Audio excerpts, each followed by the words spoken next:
Welcome back to a new episode of Insects for Fun. When you step outside on a warm, late summer evening, one of the first things you'll probably notice is that steady background chorus of chirping. It's so familiar that many people tune it out completely. But field crickets are far from being just noisy. These insects live complex lives full of competition, love songs, deception, and of course, a rich history and folklore. Field crickets belong to the family Grylidae, which contains more than 900 species worldwide. The ones most often studied are Gryllus pennsylvanicus and Gryllus villetus in North America. And if we're looking at Europe, then the most famous would be Gryllus campestris.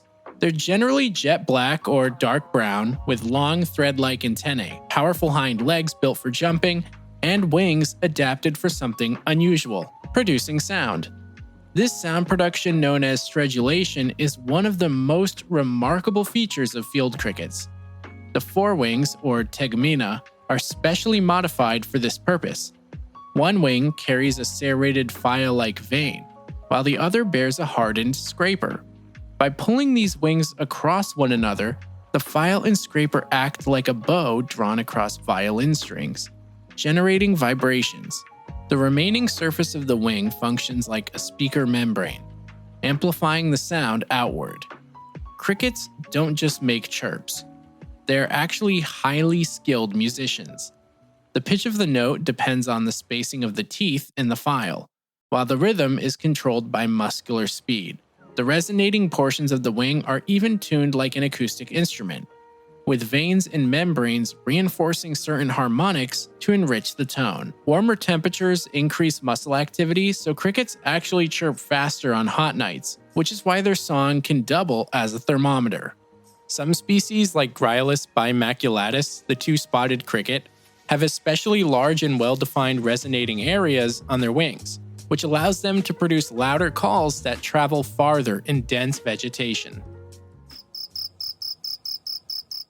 Gryllus campestris, the European field cricket, is known for its deep and rich tone, the result of wing membranes that vibrate at lower frequencies.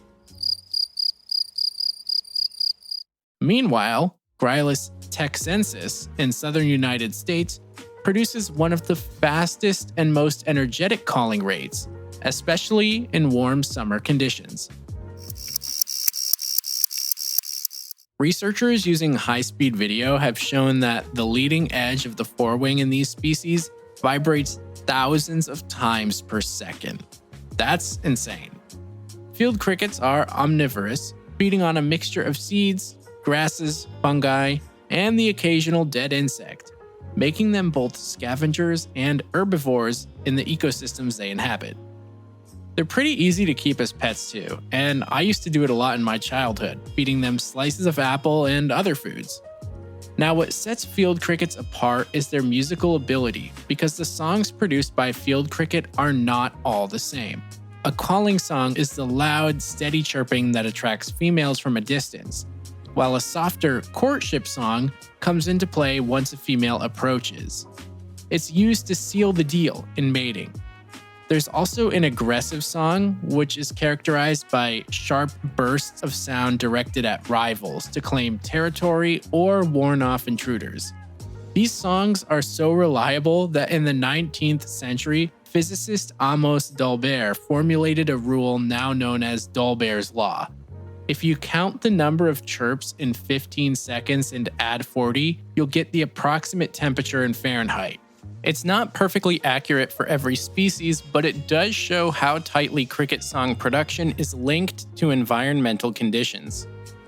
Cricket life is far from peaceful songs, though, because male crickets compete fiercely for territory and for the attention of females.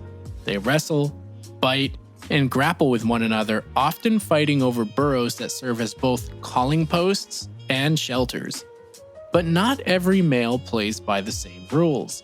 Some are satellite males, meaning they don't sing at all. Instead, they lurk near a singing male and intercept females drawn to his call, sneaking in a chance to mate without the energy cost or the risk of predation. Female choice drives much of this behavior as females tend to prefer stronger, more vigorous songs, which act as an honest representation of a male's overall health and fitness. And if you're wondering, female field crickets cannot sing because they lack the wing structures to do so. The life cycle of a field cricket follows a typical insect pattern but with regional variations.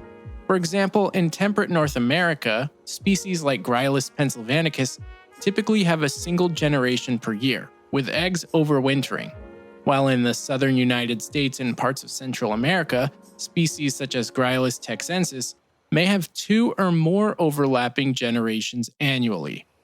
In Mediterranean Europe, Gryllus campestris follows a strong seasonal cycle with eggs laid in late summer that hatch the following spring. Meanwhile, in tropical regions where frost is completely absent, many field crickets are capable of continuous reproduction year-round. A female cricket uses her long ovipositor to deposit eggs in the soil, often late in summer, and again they normally hatch in spring. Nymphs look like miniature wingless adults and gradually grow larger over the span of months until they finally develop wings and reproductive organs. Adults have relatively long lifespans given their seasonality, with many able to live for a few months. Some of them can even make it up to the first frost too in colder climates. In warmer regions, again, field cricket species can breed continuously through the year, completing several generations annually.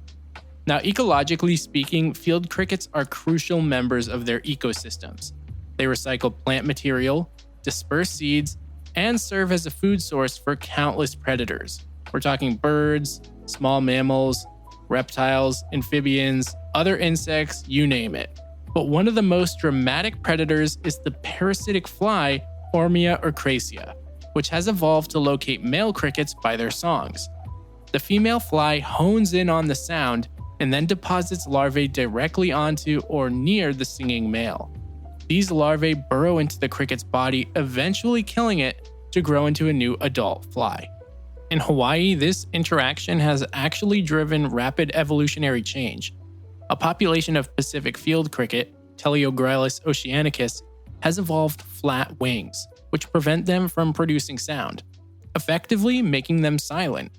These mute males survive by adapting the satellite strategy, sneaking near the few singing males that remain. I've mentioned before on this show how important crickets are to people around the world, like China for their luck, and even Europe as potential house guardians. But I have yet to talk about a crazy old tradition in China called cricket fighting. I don't know what it is about humans and their weird obsession with fighting, but time and time again we see different forms of animals duking it out for our senseless entertainment. And crickets also played a part. You see, way back in the Tang Dynasty, cricket fighting became a popular hobby and gambling activity. Originally starting as a wager between emperors and higher status families, this quickly became popular among commoners as well, until it was banned between 1967 and 1977 during the Cultural Revolution as a form of punishment to the middle class. And though gambling on cricket fights is still illegal, the practice is very much alive. The good news, though, the practice of cricket fighting is still very much alive. The good news, though, is that the crickets rarely cause any fatal injuries to each other, if any at all. Basically, male crickets are placed in a small ring with a divider separating them. The crickets are agitated by stirring their antennae with a small twig, and then the divider is pulled away. The winner is decided by which cricket either runs away, jumps out of the ring, or stops chirping first. The most hilarious part is that this is taken so seriously, there are genuine cricket pedigree farmers and strong and famous cricket lineages that can be worth more than 1,000 USD. There's even an association for cricket fighting in Beijing, and there are official tournaments and championships. In 2010, more than 63 million USD's worth of money was spent on crickets for cricket fighting. There's even different weight classes. The ironic part, though, is that these crickets are used for fighting tourneys are